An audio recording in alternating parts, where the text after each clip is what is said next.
भजन बिन जीवन है बेकार, जीवन है बेकार, भजन बिन जीवन है बेकार, भजन बिन जीवन है बेकार।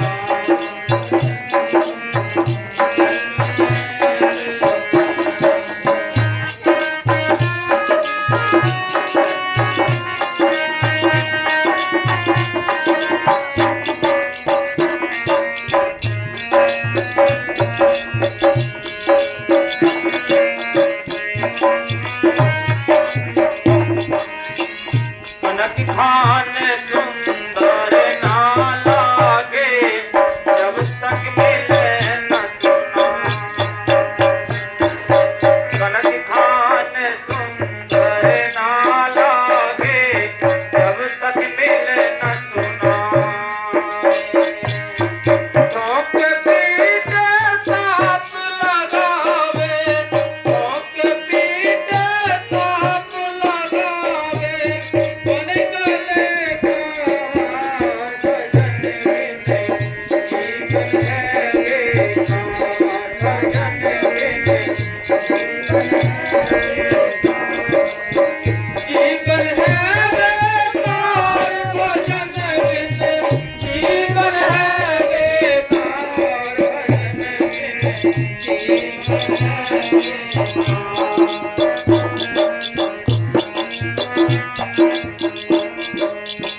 मालिक तक पहुंचना हमारे अपने बस में होता तो अब तक हम कदापि मालिक से बिछड़े ना रहते।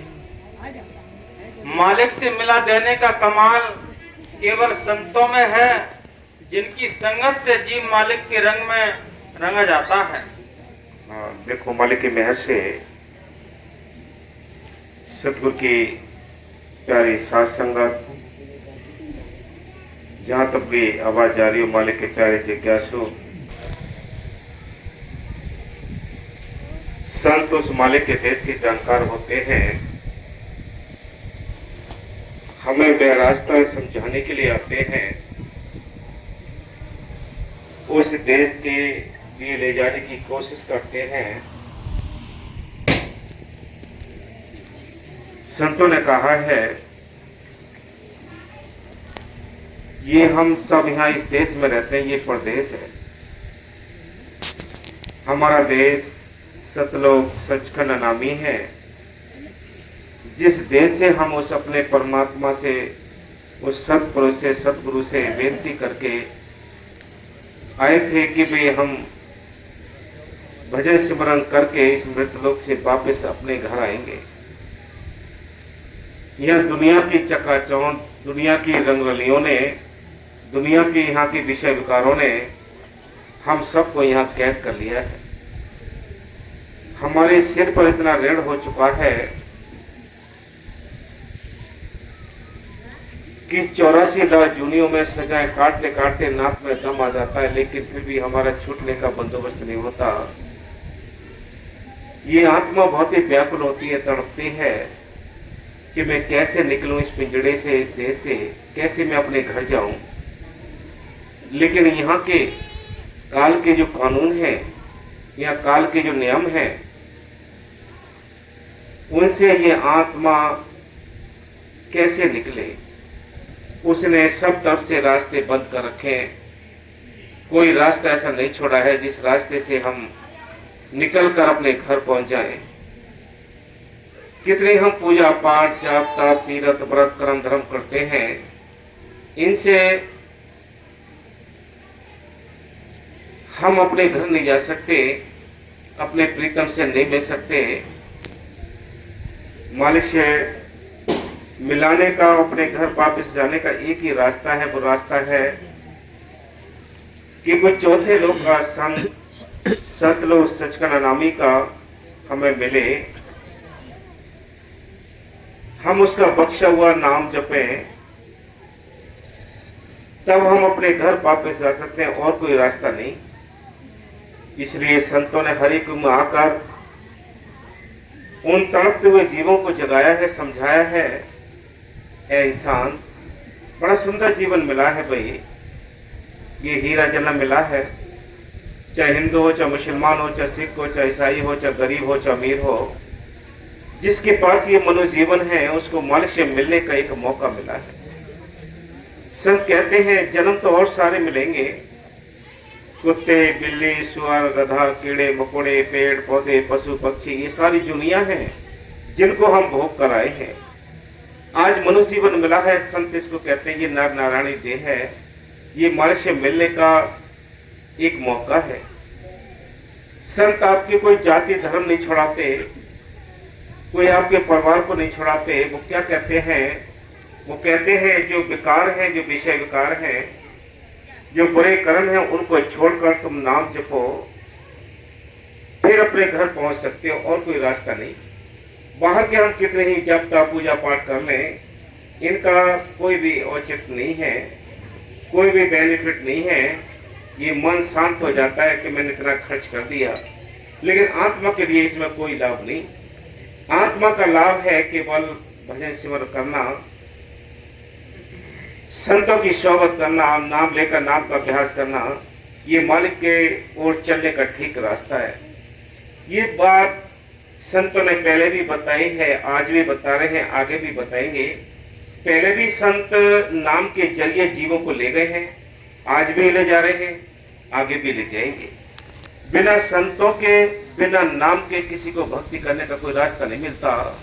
हम अपने मन से माने या न माने ये तो आपके ऊपर डिपेंड करता है, लेकिन पहले से ही संतों ने आकर नाम जपाया है कि कलयुग केवल नाम आधारा, सिमर सिमर नर उतरे पारा। बिना सिमर के किसी का उद्धार नहीं होना है। संत कहते ये बड़ा सुंदर जीवन मिला है, इसमें बैठकर तुम भजन सिमरन नहीं कर पाए तो आगे कोई ऐसा चांस नहीं होगा जिसमें बैठकर तुम मालिक को याद कर सकोगे। इसलिए संतों ने हमेशा ही आकर उन तड़पते हुए जीवों को जगाया है जो अपने परमात्मा से मिलना चाहते हैं। ये परमात्मा से मिलना चाहते हैं, इसलिए संतों ने आकर समझाया कि ऐ इंसान, चलो अपने घर चलो, ये तुम्हारा देश नहीं। तुम्हारा देश सतलोक सच का नामी है, जिस देश से तुम आए हो। लेकिन ये चांस मिला है, चाहे गरीब हो, चाहे अमीर हो, चाहे किसी जाति धर्म का हो, चाहे देश का, चाहे विदेश का हो, जिसके पास ये मनुष्य जीवन है उसको मालिक से मिलने का एक मौका मिल गया है। जिसने इस मौके का फायदा उठा लिया वो भाग्यशाली है, किस्मत वाला है। बाकी सभी 84 में धक्के खा रहे हैं। आप सब बड़भागी हो जो मालिक की चर्चाएं आपको सुनने का नसीब होता है। संत कहते हैं ये 84 लाख दुनिया में अव्वल जीवन मनुष्य तन है। इस मनुष्य तन के लिए देवी देवता भी पाने के लिए तरसते। वो कहते हैं हमारे पास ये मनुष्य जीवन होता तो हम यानी मृतलोक में संतों की तलाश करके नाम लेकर नाम का अभ्यास कर लेते। इसलिए संतों ने हमेशा ही आकर नाम जपाया है। वो कहते हैं चलो अपने घर चलो। इन बाहर के कर्म कांड, अंधविश्वास, पाखंडवाद से निकाल कर संत उस नाम के रास्ते अपने घर ले जाने की कोशिश करते हैं कि चलो भाई। हाँ जी, गुरु रामदास साहिब फरमाते हैं कि जीव अनेक जन्मों से मालिक से बिछड़ा हुआ है और इसका कारण केवल यह है, ये इंसान अपने मन, बुद्धि और अहंकड़ी के वजह से जुगों जुग से मालिक से बिछड़ा हुआ है। मालिक के नजदीक जाने के लिए तो एक ही रास्ता बनाया संतों ने कि भाई मौके के संत मिले। जैसे बाहर के हम कोई यानी इल्म लेना चाहते हैं तो वहां भी हमें उस्तादों की आवश्यकता पड़ती है। इसी प्रकार संत कहते हैं कि मालिक का जो ज्ञान है वो आगम अगोचर है, उसको पाने के लिए भी हमें किसी मीडिएटर की आवश्यकता पड़ती है। वो संत तो एक मालिक से मिले हुए होते हैं, वो मालिक के रास्ते पर चले हुए होते हैं, वही वो रास्ता हमें बताने के लिए आते। संत अपनी कोई पूजा नहीं कराते, अपनी बड़ाई नहीं कराते, वो उस मालिक की महिमा गाते। हाँ जी, आप क्यों लाए हो इसको? हाँ, कि वह अपने ही अहंकार में भरा हुआ, अपने मन और बुद्धि के दायरे में, अपने ही अहंकार में इंसान भरा पड़ा है। कोई किसी की बात मानकर राजी नहीं। हीरा जन्म बर्बाद हो रहा है। संत कहते हैं अंडे मांस मछली नहीं खाने, नशे किसी प्रकार के नहीं करने। संत कहते हैं कौन छोड़ता है, अपने हैकड़ी में सभी मस्त है। सारी ही नशेड़ी है, सारी ही जुहारी है। क्यों है जुहारी? क्योंकि अपनी श्वास रूपी पूंजी के लिए सारी दुनिया ये जुए में हार रही है। विषय विकार के खेल में सबको नशा चढ़ा है दुनियादारी का। सब अपने श्वास रूपी पूंजी इस विषय विकार के, ये दुनियादारी के खेल में, दांव में हारते जा रहे हैं। संत इसको बचाने के लिए आते हैं। संत कहते हैं भाई जो श्वासें हैं कुछ तो बची हैं, उनको बचा दो। अरे मौज मस्ती ले ली आपने, मांस मदिरा यानी यूज कर करके, अब कुछ ऐसे और भी मौज लेके देख लो। लेकिन जीव का मन क्या करता है? वो मन कहता है अब क्या बचाना है, जो इतनी कट गई इतनी और भी गड्ढे में ले जानी है। संत कहते हैं जो बीत गई सो बीत गई, कर आगे की सोच। जो आगे की सोच रहे भाई, जो आगे बची है उसको तो बचा ले। इसलिए संतों ने हमेशा ही समझाया है, हमेशा ये आकर कहते हैं आओ मेरे राजा, आओ मेरे दाता, बार बार जग माइया अपना नहीं हो, कर ले रे कर ले सौदा पार लगड़ता, आगे आगे हटड़ी बाजार भी नहीं हो। आगे कोई बाजार नहीं मिलेगी जो आप सौदा कर सकेंगे। और भी जन्म मिल जाएंगे आपको, कुत्ते बिल्ली सुअर गधा कीड़े मकोड़े पेड़ पौधे पशु पक्षी जैसे जन्म मिल जाएंगे। इनमें बैठ कर तुम उस मालिक का भजन नहीं कर सकते, मालिक को जान नहीं सकते। ये चांस मिला है, मनुष्य जीवन मिला है। इसलिए संत कहते हैं इस मौके का फायदा उठाओ भाई, हीरा जन्म मिला है, दोनों काम करो, घर गृहस्थी के कामकाज भी करो, मालिक को याद भी करो। कौन से मालिक को याद करना है? कितने हमने भगवान बना रखे हैं पता ही नहीं है। इसलिए संत कहते हैं सारे ग्रंथ सारे शास्त्र बताते हैं कि सबका एक मालिक है। वो मालिक कौन सा है? वो है राम, रामचंद्र जी, राम नहीं, वो राम जो सबके अंदर रमा हुआ है, जो सबके लिए जिंदगी और ताकत देता है, वो राम सबके अंदर बैठा है, बाहर नहीं है। घट में सूजत नहीं, लानत ऐसी जिंद तुलसी या संसार को भयो मोतिया बिन, की आंखों पर मोतिया बिन की परतें चढ़ी है, कोई मानने को राजी नहीं, कोई देखने को राजी नहीं। ये हीरा जन्म मिला है। इसलिए संत कहते हैं ये हाथों में अपने हाथों से ही बर्बाद करते जा रहे हैं। हाँ जी, अपनी मन और बुद्धि के दायरे में कर्म धर्म करता रहता है। अपने मन और बुद्धि के दायरे में अहंकार में अपने हिसाब से ही कर्म धर्म करता रहता है। संत कहते हैं संसार के अंदर दो मत है, एक गुरमत है, एक मनमत है। जो मन से सोचा कि भाई चलो अब तीर्थ करे आए, 1 साल हो गया, चलो भाई तीर्थ करे आए, 2 4 10 5 हजार रुपये खर्च हो गए, मस्त मन ठंडा हो गया, ठीक है भाई अगली बात करेंगे। लेकिन संत कहते हैं कि भक्ति तो श्वास श्वास होती है। 1 साल में भक्ति नहीं होती। 1 साल में आपने प्रसाद चढ़ा दिया, 1 साल में आपने अगरबत्ती लगा दी, 1 साल में आपने भंडारा कर दिया, ये भक्ति नहीं।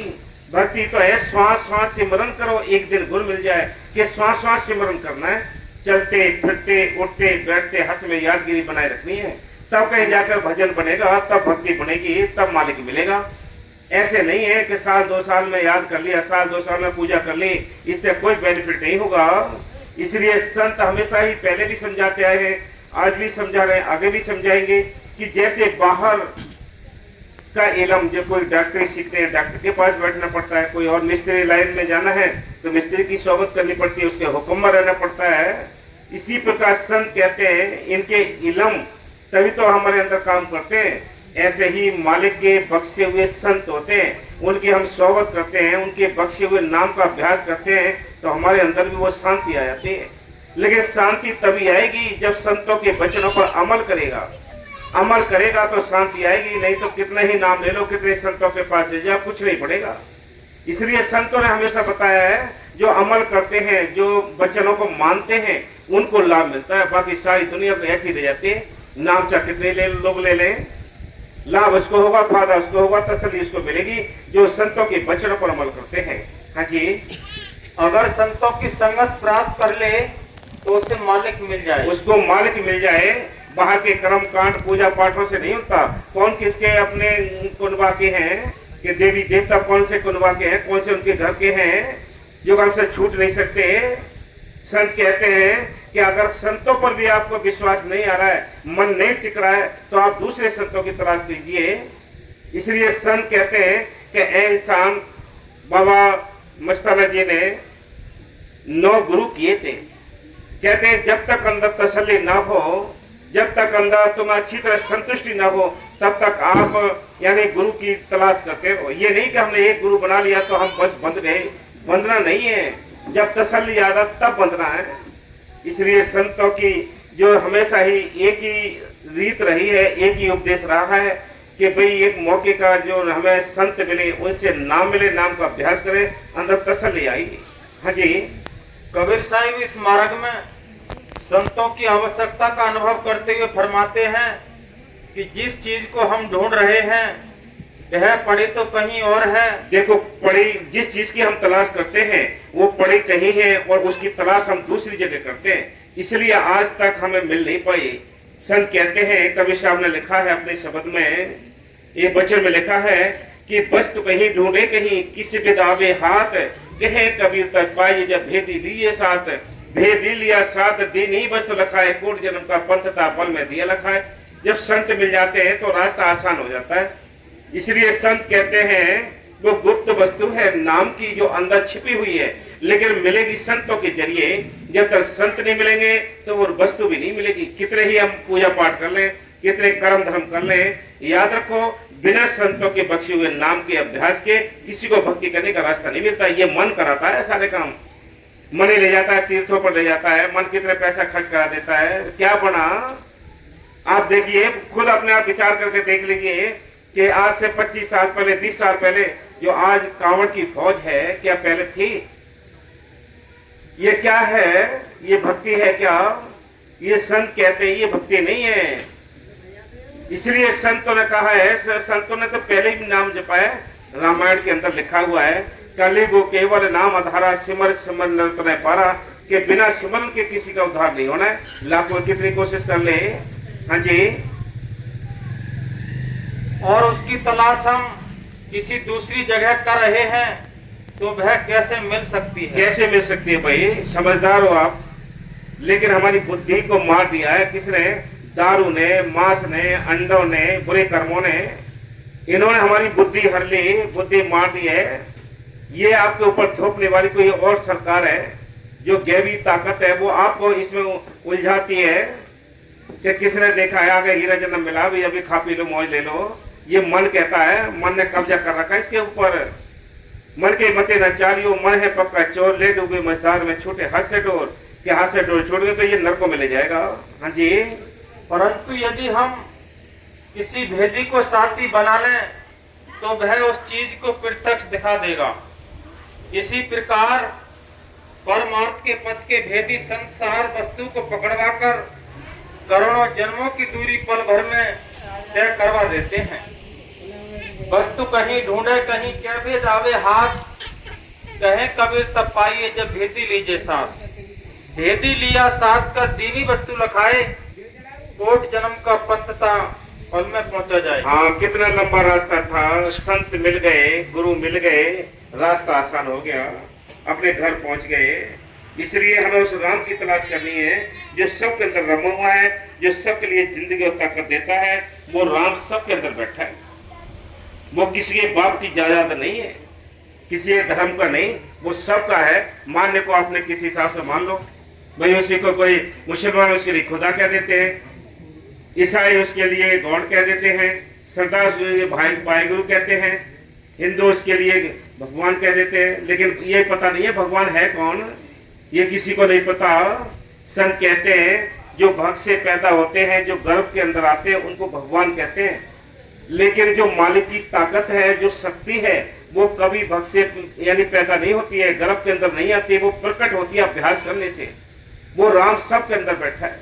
राम रमेता सुदामा, ये फूल हैं, ये कहाँ से फूल आए हैं, कहाँ से इनकी कटिंग हुई है, कहाँ से इनके अंदर खुशबू है, ये काम करने वाला राम है जो सबके अंदर बैठा है।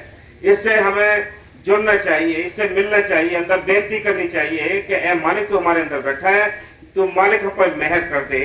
हाँ जी, परमार्थ अभ्यास वह अनुभव का वह मार्ग है जो मन माया और बुद्धि की सीमा से परे है। हाँ, जो मन और बुद्धि की सीमा से परे है।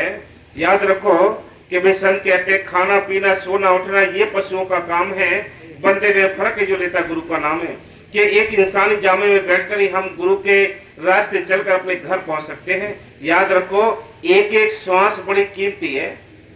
कहता हूँ कह जाता हूँ, कहूँ बजाकर ढोल, एक श्वास खा ली जाता है 3 लोक का मोल। इस त्रिलोकी के मोल के समान एक एक श्वास की कीमत है। इस कीमत के लिए हमने कुछ सोचा नहीं है, इसको बर्बाद करते जा रहे हैं अपने हाथों से। संत कहते हैं जितने देवी देवता हैं ये सृष्टि को चलाने के कार्य करता है, ना कि हमें मुक्ति के दाता है। मुक्ति के दाता तो संत होते हैं। संतों ने लिखा है, कबीर साहब कहते हैं ब्रह्मा पीले विष्णु पी और पी सकती दास कबीरा ने ऐसी आवागमन छुटके। वो आवागमन छुड़ाने वाले जो भक्ति है वो संतों के हाथ है, वो भी संत चौथे लोग के हों, जो सतलोक सचखंड से आए हों, उनके हाथ है ये मुक्ति का रास्ता, बाकी किसी के हाथ नहीं है। कितने बाहर के जब तक पूजा पाठ कर्म धर्म कर लो, कुछ नहीं बनेगा। मानना ना मानना तो एक आपके संस्कार के ऊपर है। हम ये नहीं कहते ये सारा गांव, सारा शहर, सारा देश कहीं संतों के पास चला जाए, ये भी नहीं हो सकता। ये सबको नाम मिल जाए, ये हो ही नहीं सकता। हाँ जी, परमार्थ अभ्यास व अनुभव का वह मार्ग है। ये अनुभव का मार्ग है। आप अनुभव करोगे, अभ्यास करोगे तो अनुभव आएंगे। अनुभव आते, संतों के अंदर जो अनुभव आए उन्होंने ग्रंथों में लिखा है। ग्रंथ हम पढ़कर उन ग्रंथों के सहारे जीवन काट देते हैं। ग्रंथों को पढ़ना है, समझना है और फिर रास्ते को तय करना है। ये रास्ता था संतों का, ये तो किया नहीं और उल्टे रास्ते चलकर मार्ग से दूर हो गए। हाँ जी, मन माया और बुद्धि की सीमा से परे है। हाँ, हम मन माया और बुद्धि की सीमा में बैठे इस बात का अनुमान नहीं लगा सकते कि वह कैसा है। हाँ। जीवन है बेकार। ये क्या कहता है? ये भजन बिन जीवन है बेकार। भाई आप भजन करें या ना करें, लेकिन जन्म तो फिर भी छूट जाएगा, शरीर छूट जाएगा, लेकिन क्यों ना हम दोनों काम करते चले। भाई संत कहते हैं भजन के बिना ये जीवन बेकार है। कैसे बेकार है कि जैसे सोना किसी पेड़ पे तो लगता नहीं, कहीं खान से निकलता है। खान हमें शोभा नहीं दे सकती, हम उसको ऐसी नहीं कहीं यूज कर सकते। क्या करना पड़ता है? सफाई करनी पड़ती है, कितना इसको इकट्ठा करना पड़ता है, तब कहीं जाकर एक सोने की ईंट बनती है। फिर छोटे छोटे टुकड़े काट कर उससे आभूषण बनते हैं। इसी प्रकार कोई खान से प्यार नहीं करता। संत कहते हैं कि ये ठीक नहीं है, लेकिन संत कहते हैं कि जो सुनार जो है वो सोने के लिए कूटा पीटी करके कितने उसके अंदर से गंदगी निकालता है, कितने चोटे मार के उसको सीधा करता है, तब कहीं जाकर एक कोई आभूषण बनता है। संत कहते हैं ऐसे ही क्या? संत कहते हैं कि भाई संत जो होते हैं जीव को जब जगाते हैं और चिताते हैं तो वो क्या करते हैं? इसकी घड़त करते हैं, इसकी ठोका पीटी करते हैं। इसलिए कि ये भी एक इस 84 लाख जूनियों में सबसे अव्वल हीरा जन्म बन जाए। हीरा जन्म तो सबके पास है, लेकिन बनाया किसी ने नहीं है। अब ये नहीं है कि आपने हीरा जन्म प्राप्त कर लिया और आप बुरे कर्म करते हैं तो हीरा जन्म नहीं है। हीरा जन्म तो तभी है जब हीरा से काम करोगे। संतों ने लिखा है, कबीर साहब कहते हैं कि मैंने मानुष जन्म तो इसको हीरा दिया, अगर तू इसको वृथा गमाए तो मैं क्या करूं? अन्न दूध फल मेवा मिष्ठान सब कुछ दिए, अगर तू मांस खाए तो मैं क्या करूं? संतों ने तो कहा है कि मालिक ने तो छोड़ दिया तुम्हारे ऊपर, इसको हीरा बनाओ चाहे नाली का कीड़ा बनाओ। अब नाली के कीड़ा ज्यादा बनाते हैं, हीरा तो कम बना रहे हैं।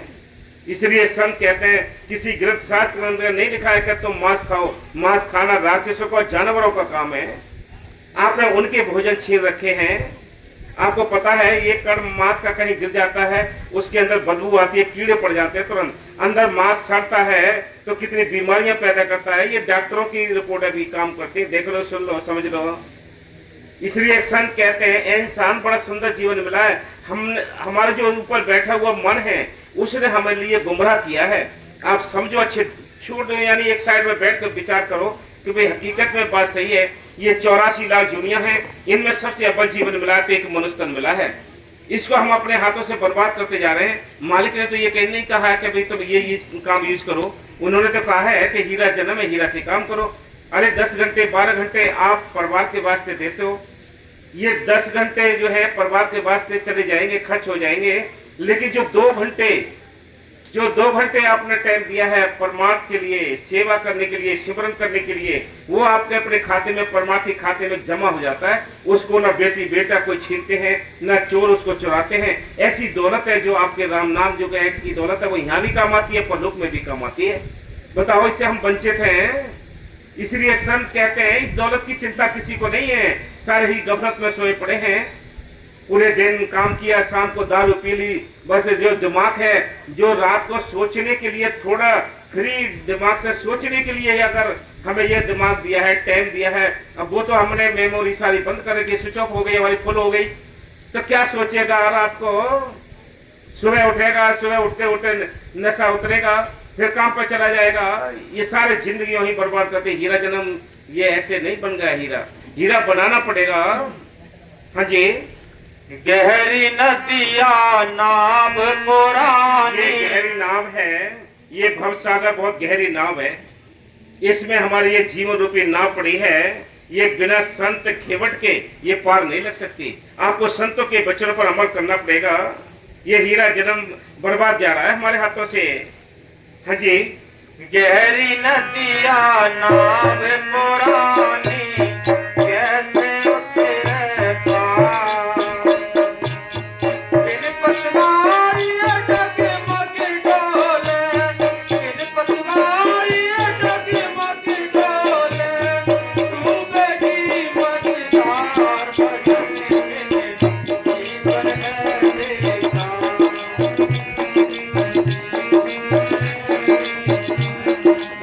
कहते हैं नाम के लिए खेवट संत होते हैं। संतों का बख्शा हुआ नाम पतवार है। जब हमारे अंदर वो मालिक बैठा है, संत मिल गए, नाम रूपी पतवार है।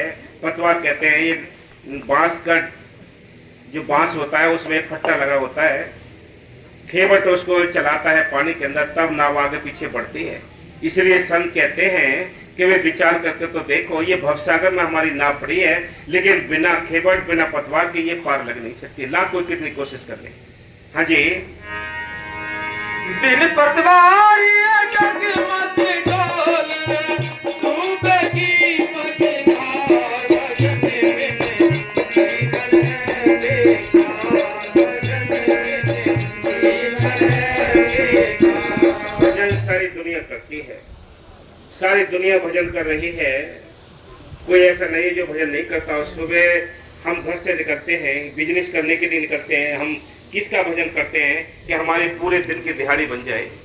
ये भी भजन है, ये भजन करना भी है, क्योंकि शरीर को चलाने के लिए अन्न भी चाहिए, इसको ढकने के लिए कपड़े भी चाहिए, इसको सर्दी गर्मी बरसात से बचाने के लिए मकान भी चाहिए।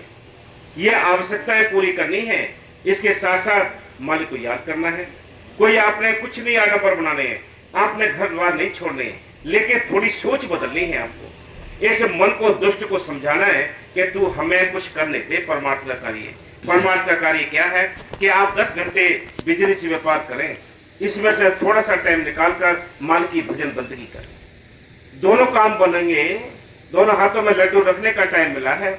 अगर एक ही काम किया तो एक ही काम करने के लिए तो पशु पक्षी बहुत है, वो बच्चे पैदा भी करते हैं, उनसे प्यार भी करते हैं, लेकिन क्या नहीं कर सकते? भजन नहीं कर सकते। विचार करो भाई, वो भजन नहीं कर सकते। ये दोनों काम करने के लिए मनुष्य जीवन मिला है। ये बात समझ में आती नहीं किसी के, ये उसकी समझ में आती है जिस पर स्वयं मालिक मेहर करता है, जिसके संस्कार उदय होते हैं, ये उसके बात समझ में आती है। अगर ये सबके बात समझ में आती तो जहां रावण था वहां विभीषण भी था। विभीषण के समझ में आ गई थी ये बात कि भाई राम नाम का सौदा करना भी जरूरी है, राम नाम कुछ है भी। दूसरा, जहां मीराबाई थी उसके समझ में आ गई तो उसके परिवार के लोगों की समझ में नहीं आई। बोलो, जहां यानी प्रहलाद की समझ में आई वहां हिरण्यकश्यप की समझ में नहीं आई। तो ये तो नजदीक है, बिल्कुल रिश्ते हैं। तो आप कैसे कह सकते हैं ये सारी दुनिया कोशिश करो, ए मालिक हम पर दया कर दे, तू मेहर कर दे, हम तेरी भजन बंदगी करें, किसी संत से मिला दे। वो मालिक मेहर करता है, फिर संतों से मिला देता है, हमारी भक्ति शुरू हो जाती है। ये बाहर के कर्मकांड जितने, ये भक्ति नहीं भाई। ये भक्ति कितनी कर ले, कर्मकांड जब तक ये और ले व्यवहारा जैसे मिले अखंड मोक्ष सो मार्ग है न्यारा। वो मार्ग कोई और है जिससे आपको मुक्ति का रास्ता मिलेगा, मोक्ष मिलेगा, उद्धार होगा, वो मार्ग अलग है। भाई सारी दुनिया भक्ति करके ये सोचती है कि हमें मुक्ति मिल जाए, अब लेकिन ये किसी को नहीं पता है कि हम कहाँ फंसे हुए हैं, कौन से कैद खाने में फंसे हुए हैं, ये किसी को नहीं पता। ये मालिक मेहर जिसको समझाए, जिसकी उसकी कृपा हो जाए, मालिक वो समझता है कि हम फंसे कहाँ हैं। ये त्रिलोकी का पिंजड़ा है, इसमें हमारी आत्मा कैद है। यहाँ से इसको निकालने के लिए संत आते हैं कि चलो अपने घर चलो, कबीर साहब कहते हैं, चल हंसा सतलोक हमारे, छोड़ो ये संसार हो, ये संसार काल है राजा, कर्म को जाल पसारा हो, या कर्मों का जाल पड़ा है, कोई जीव सुखी नहीं है। हाँ जी।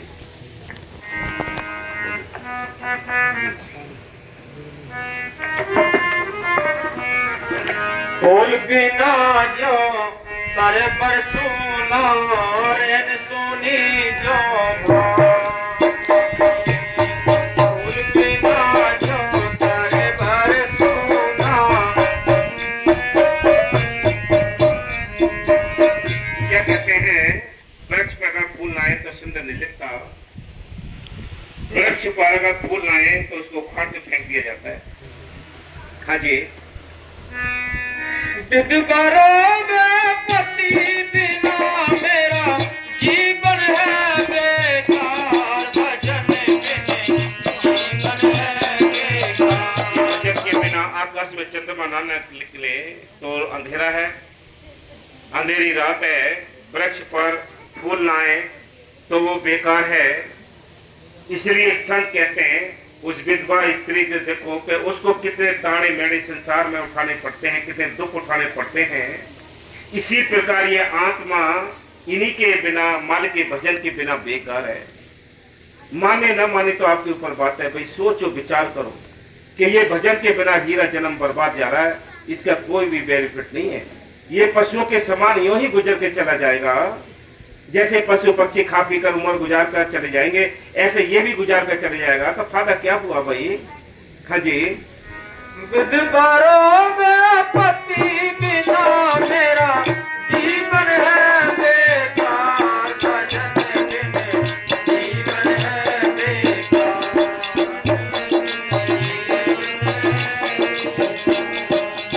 जीवन है बेकार, भजन बिना जीवन है बेकार, भजन बिना जीवन है बेकार।